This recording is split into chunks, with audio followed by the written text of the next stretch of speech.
The massive bronze cannon roared like a vengeful dragon, its voice echoing across the Bosphorus. Constantinople's ancient walls trembled under the impact of stone balls weighing over 600 pounds. It was May 29, 1453, and Sultan Mehmed II watched with satisfaction as his greatest weapon, the creation of Hungarian engineer Orban, but perfected by Ottoman metallurgists, systematically demolished what had been considered the most impregnable fortress in Christendom. The young Sultan, barely 21 years old, had commissioned not just one but several of these monstrous siege cannons, each requiring teams of 60 oxen to transport and crews of 700 men to operate. What made these weapons revolutionary was not merely their size, but the innovative bronze casting techniques developed in Ottoman foundries.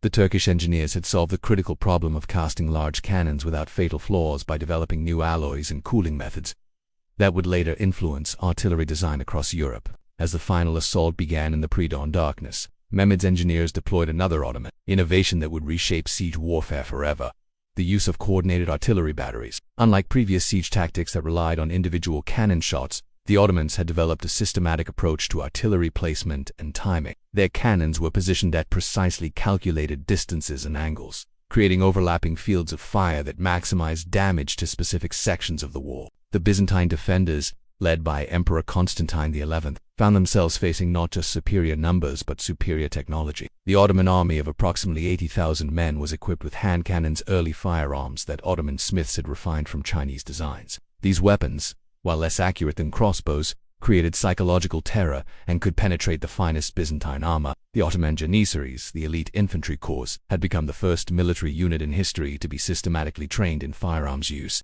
Behind the front lines, Ottoman field hospitals demonstrated another revolutionary aspect of their military science. Army surgeons, trained in the medical schools of Bursa and later Constantinople, used techniques learned from Arabic translations of ancient Greek texts combined with practical battlefield experience. They had developed improved methods for treating gunshot wounds, a relatively new medical challenge that European physicians were only beginning to understand. According to historical accounts documented in the Cambridge History of the Ottoman Empire, these medical innovations would later spread throughout Europe through captured Ottoman medical texts. The siege itself showcased Ottoman engineering prowess beyond weaponry. The Sultan's engineers had constructed a pontoon bridge across the Golden Horn in a single night, using prefabricated wooden sections that could be rapidly assembled. This technique, derived from Roman military engineering but refined with Ottoman innovations, allowed the attackers to position forces on multiple sides of the city simultaneously. As dawn broke on that fateful May morning, the great cannon fired its final shot. The Theodosian walls, which had protected Constantinople for over 1,000 years, finally crumbled. Emperor Constantine XI died fighting on the walls, his body never conclusively identified among the fallen. The city that had been the bridge between East and West for over a millennium was about to become the heart of a new empire. The fall of Constantinople marked more than just a military victory. It represented the triumph of Ottoman technological innovation over traditional medieval fortifications. The siege cannons that breached the walls were not merely weapons but symbols of a new age in which scientific knowledge and engineering skill could overcome seemingly insurmountable obstacles. The bronze casting techniques, the systematic approach to artillery warfare, the integration of firearms into infantry tactics, and the advanced field medicine, all would spread throughout Europe as Ottoman power expanded. Mehmed II, who would soon be known as Mehmed the Conqueror, stood among the ruins of the Byzantine Empire's last stronghold. He could not have known that the technological innovations that had won him this victory would eventually transform not just warfare, but daily life across 3 continents. The Ottoman Empire had announced itself to the world not just through conquest, but through the power of scientific innovation and technological advancement. In the gleaming halls of the Suleimani Medical School in Constantinople, 47 years after the Great Conquest, a different kind of revolution was taking place. The year was 1500, and Serafettin Sabancoglu, the most renowned surgeon of the Ottoman Empire, was completing his masterwork, a comprehensive surgical manual that would revolutionize medical practice across the Islamic world and beyond. Sabancoglu had witnessed the transformation of medical knowledge under Ottoman rule. When Sultan Mehmed the Conqueror established Constantinople as his capital, he had immediately ordered the construction of hospitals that would surpass anything in Europe. The Fatih Hospital, completed in 1470, became the first medical institution in the world to systematically combine practical surgery with theoretical medical education. Here Sabancoglu had access to Greek, Arabic, and Persian medical texts that had been preserved in the city's libraries, as well as the practical experience gained from treating wounded soldiers returning from Ottoman campaigns. The surgeon's revolutionary approach lay in his insistence on direct observation and experimentation. Unlike his European contemporaries who relied primarily on ancient texts, Sabancoglu performed dissections on cadavers, a practice that was forbidden in most of Christian Europe but permitted under Ottoman interpretation of Islamic law. His detailed anatomical drawings, created with the help of court artists, showed surgical procedures with unprecedented accuracy and clarity. One of Sabancoglu's most significant innovations was the development of cataract surgery techniques that would remain standard practice for centuries. Working with the finest Ottoman glassmakers, he created surgical instruments of previously unknown precision. His curved needles, made from Damascus, steel, and polished to mere brightness, could remove cataracts with minimal damage to surrounding tissue. The technique, documented in his illustrated surgical manual, would eventually reach Europe through Venetian merchants who traded in Constantinople's Grand Bazaar.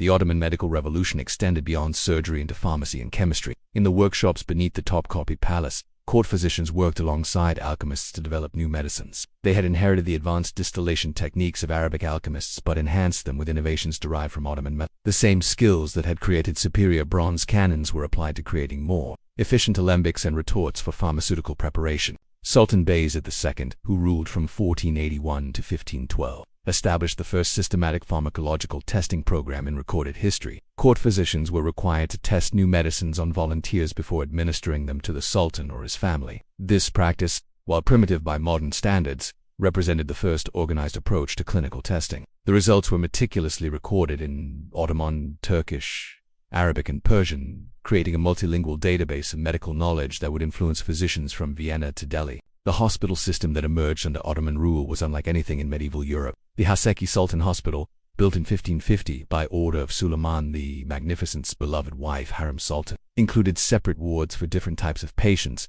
a revolutionary concept at the time. Mental patients were treated with music therapy and occupational training rather than the chains and imprisonment common in European institutions. According to research published in the Journal of Islamic Medical History, these Ottoman psychiatric treatments would not be matched in Europe until the 18th century. Ottoman physicians also made crucial discoveries in the field of infectious disease. Working in the cosmopolitan environment of Constantinople, where merchants from across the known world brought exotic diseases, Ottoman doctors became expert in diagnosing and treating conditions unknown in Europe. They've developed quarantine procedures for ships arriving at Ottoman ports, preventing several potential plague outbreaks that could have devastated European populations. The printing press, introduced to the Ottoman Empire in the early 16th century, allowed for the widespread distribution of medical knowledge. Sabancoglu's surgical manual, originally copied by hand in limited quantities, was among the first medical texts printed in Ottoman Turkish. Copies reached physicians in Cairo, Baghdad, and even distant, creating a network of medical knowledge that spanned continents. By 1520,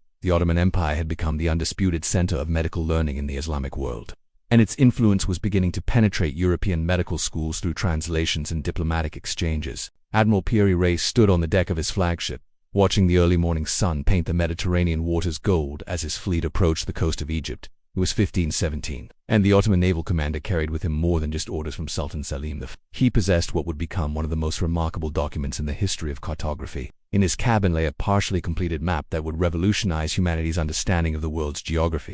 The map that Pierre Rey was meticulously crafting represented the culmination of Ottoman naval intelligence gathering on an unprecedented scale. As the Ottoman Empire expanded across 3 continents, its admirals and captains had become the most experienced navigators in the world. They had access to captured Venetian charts, Arabic astronomical tables, and most remarkably, Portuguese maps acquired through corsair raids that showed the recently discovered American coast. What made Pierre Rey's work revolutionary was not just the accuracy of his geographical knowledge, but his systematic approach to cartographic compilation. In his workshop in Constantinople, he had assembled what was essentially the world's first international cartographic research center. Spanish charts captured during Ottoman raids in the Mediterranean were compared with Arabic texts describing African coastal navigation. Portuguese maps showing the Brazilian coast were cross-referenced with information gathered from captured European sailors. The admiral's masterpiece, the Pierre Rey's map, depicted the Atlantic Ocean with startling accuracy. The South American coastline was drawn with precision that would not be equaled by European cartographers for another century. More mysteriously, the map showed portions of the Antarctic coast with geographical features that would not be officially discovered until the 20th century. Modern analysis suggests that Pierre Rey had access to ancient maps or observations that have since been lost to history. The Ottoman approach to navigation had been transformed by their conquest of Constantinople and access to the city's ancient libraries. Byzantine texts containing Greek astronomical knowledge were translated and combined with Islamic navigation. techniques developed during the golden age of Arabic Sea. Ottoman shipbuilders in the arsenals of Constantinople and Sinope began constructing vessels that incorporated the best features of Mediterranean galleys, Black Sea cargo ships, and captured European designs. Captain Kemal Reis, Piri's uncle and mentor, had pioneered the use of magnetic compasses in Ottoman navigation. These instruments, originally developed in China, had been refined in Ottoman workshops to account for magnetic variation in different parts of the world. Ottoman navigators became the first to create systematic tables of magnetic, allowing for more accurate navigation across vast distances. The naval intelligence network that supported Ottoman cartography was remarkably sophisticated. Ship captains were required to maintain detailed logs of their voyages, noting wind patterns, current directions, and coastal features. These reports were collected at major Ottoman ports and sent to the naval headquarters in Constantinople, where they were compiled into comprehensive sailing directions. According to maritime historians referenced in the Oxford History of the Ottoman Empire, this system represented the first organized approach to systematic ocean surveying. Ottoman innovations in naval technology extended beyond navigation to ship design and construction. The famous Ottoman galleons combined the speed and maneuverability of Mediterranean galleys with the cargo capacity and seaworthiness of Atlantic vessels. These ships, built in the Golden Horn shipyards, were constructed using advanced woodworking techniques that allowed for larger, stronger hulls without sacrificing speed. The arsenal at Constantinople became a center of maritime innovation, where captured European naval technology was studied and improved. Ottoman engineers developed new methods for manufacturing ship cannons that were lighter but more powerful than their European counterparts. The bronze casting techniques that had created the great siege cannons were adapted for naval use, producing ship-mounted artillery that gave Ottoman vessels a decisive advantage in Mediterranean battles. Piri Reis's mapping project was more than just a cartographic exercise.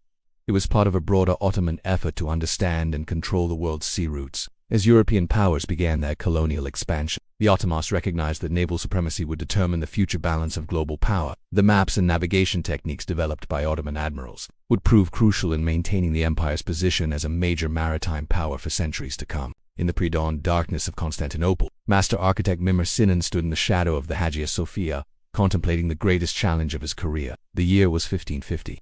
And Sultan Suleiman the Magnificent had commissioned him to design a mosque that would surpass the ancient Byzantine masterpiece in both beauty and engineering innovation. What Sinan could not have imagined was that his architectural solutions would revolutionize construction techniques across the Islamic world and beyond. Sinan, who had begun his career as a military engineer in the Ottoman Janissary Corps, brought a unique perspective to architectural design. His experience in constructing siege works, bridges, and fortifications had given him an intimate understanding of structural engineering that few architects of his era possessed. The bridges he had built during Ottoman campaigns in the Balkans and Anatolia had incorporated innovative arch designs that distributed weight more efficiently than traditional Roman techniques.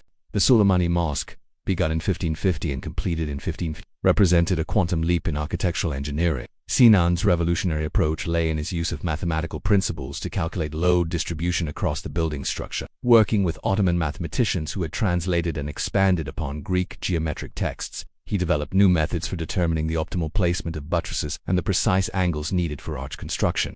The mosque's foundation system was perhaps Sinan's most innovative contribution to architecture. Constantinople's frequent earthquakes had destroyed many buildings over the centuries, including several earlier mosques. Sinan designed a foundation that used flexible wooden elements combined with stone construction, allowing the building to move slightly during seismic activity without structural failure. This technique, developed through careful observation of earthquake-damaged patterns, would not be understood or replicated in Europe for another 2 centuries. The dome construction presented the greatest engineering challenge. The Hagia Sophia's dome, built nearly 1,000 years earlier, had been damaged and rebuilt multiple times. Sinan studied the Byzantine structure's failures and developed an entirely new approach to dome construction. His innovation lay in the use of multiple smaller domes and half-domes to distribute the weight of the main dome more effectively. The result was a structure that was not only larger than the Hagia Sophia's dome, but also more stable and durable. Ottoman innovations in materials science supported Sinan's architectural achievements. The empire's skilled ceramicists working in the workshops of Islam had developed new glazing techniques that created tiles of unprecedented durability and beauty. These tiles, used to decorate the mosque's interior, were made using a secret mixture of quartz and clay that produced a brilliant white base for intricate blue and green patterns. The technique, closely guarded by Ottoman artisans, would eventually influence ceramic production throughout Europe.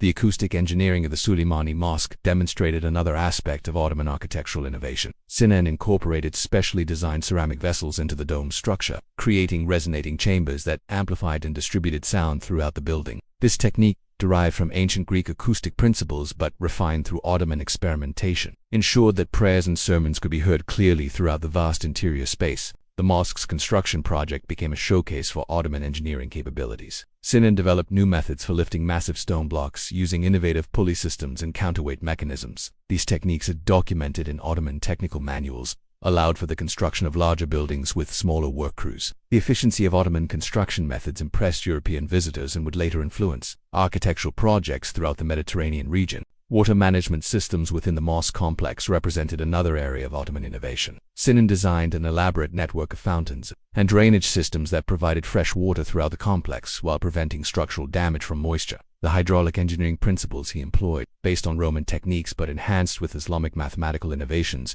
would be copied in buildings throughout the Ottoman Empire. According to architectural historians cited in the Cambridge History of Islamic Architecture, Sinan's innovations influenced mosque construction from Morocco to India. His students and apprentices carried his techniques to the far corners of the Ottoman Empire, creating a distinctive architectural style that combined structural innovation with aesthetic beauty. The earthquake-resistant construction methods he developed would prove particularly valuable in the seismically active regions of Anatolia and the Balkans. The muezzin's call to prayer echoed across the rooftops of Constantinople as Taqi al-Din ibn Maraf climbed the narrow stairs to his observatory in the Galata district. It was 15 and the Ottoman Empire's greatest astronomer and inventor was about to complete a mechanical clock that would revolutionize timekeeping across the Islamic world. The precision instrument ticking steadily on his workbench represented the culmination of decades of innovation in Ottoman mechanical engineering. Taqi al-Din, appointed as the chief astronomer by Sultan Murad III, had established the Constantinople Observatory as the most advanced astronomical research facility in the world. His workshop combined the mathematical precision of Islamic astronomy with the practical engineering skills of Ottoman craftsmen. The mechanical clocks he designed were not merely timepieces but sophisticated, calculating machines that could predict astronomical events with unprecedented accuracy.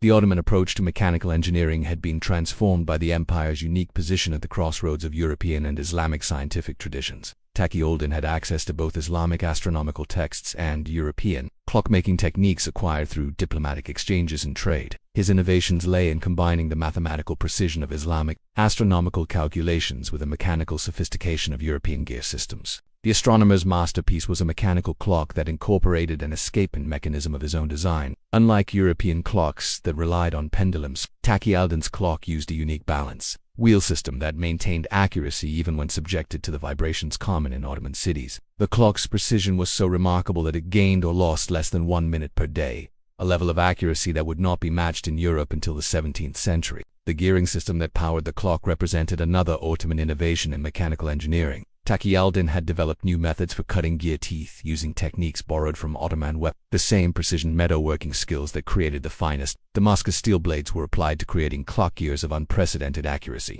These gears, cut from brass alloyed with tin in precise proportions, provided smooth, reliable operation for years without maintenance. The clock's astronomical functions made it far more than a simple timepiece. It could calculate the positions of the sun, moon, and planets with remarkable accuracy, allowing for precise determination of prayer times and religious festivals. The mechanism also included a perpetual calendar that automatically adjusted for the different lengths of Islamic and Christian months. According to research documented in the Journal of Islamic Science, this was the first mechanical calendar system that could handle multiple dating systems simultaneously. Ottoman innovations in precision manufacturing supported the development of increasingly sophisticated mechanical devices. The empire's skilled craftsmen, working in the workshops of the Topkapi Palace, had developed new techniques for creating precision metal parts. They used advanced measuring instruments, including calipers and micrometers of their own design, to ensure that mechanical components fit together with the exactness required for reliable operation. The astronomical instruments created in Taqi al-Din's workshop were renowned throughout the Islamic world for their precision and beauty. His astrolabes, used for navigation and astronomical observation, incorporated innovations that made them more accurate than European instruments of the same period. The mathematical calculations required for astrolabe construction were performed using Ottoman improvements to algebraic methods, allowing for more precise star positions and calendar calculations. The water clocks developed by Ottoman engineers represented another area of timekeeping innovation. These devices, used in mosques and public buildings throughout the empire, incorporated feedback mechanisms that automatically adjusted for seasonal variations in water flow. The engineering principles behind these water clocks influenced the development of other Ottoman hydraulic systems, including the advanced fountain mechanisms that supplied water to Istanbul's growing population. The mechanical expertise developed by Ottoman clockmakers found applications far beyond timekeeping. The same precision manufacturing techniques were used to create mechanical devices for textile production, agricultural processing, and military applications. Ottoman engineers developed mechanical calculators for use in tax collection and military logistics, representing some of the earliest mechanical computing devices in history. The influence of Ottoman mechanical engineering extended throughout the Islamic world and into Europe through diplomatic gifts and trade. The precision clocks created by Taqi al-Din and his successors were prized possessions in royal courts from Morocco to India, spreading Ottoman innovations in mechanical engineering across 3 continents. In the candlelit halls of the Suleimani Library, the greatest collection of scientific knowledge in the 16th century world, scholar Chatib Celebi bent over his monumental work, a comprehensive encyclopedia that would preserve and transmit Ottoman scientific achievements for future generations. The year was 1648, and the Ottoman Empire had reached the zenith of its cultural and intellectual development. What Celebi could not have foreseen was that his efforts to document Ottoman innovations would ensure their survival and influence for centuries to come. Chatib Celebi, whose full name was had served as a military accountant in Ottoman campaigns across the Balkans and Anatolia before dedicating himself to scholarship. This practical experience had given him unique insights into the real-world applications of Ottoman scientific and technological innovations. His encyclopedia, the Kashf al-Zunan, would eventually catalog over 14,000 works in Ottoman, Arabic, Persian, and European languages, creating the most comprehensive bibliography of scientific knowledge ever assembled. The library where Celibate worked had been established as part of Suleiman the Magnificent's broader program to make Constantinople the intellectual capital of the Islamic world. The collection included not only Islamic scientific texts, but also Greek manuscripts preserved from the Byzantine era and European works acquired through diplomatic exchanges. This unique combination of sources allowed Ottoman scholars to synthesize knowledge from multiple traditions in ways that were impossible elsewhere. The printing revolution that had transformed European intellectual life was finally taking hold in the Ottoman Empire during Celebi's lifetime. The first Ottoman printing press,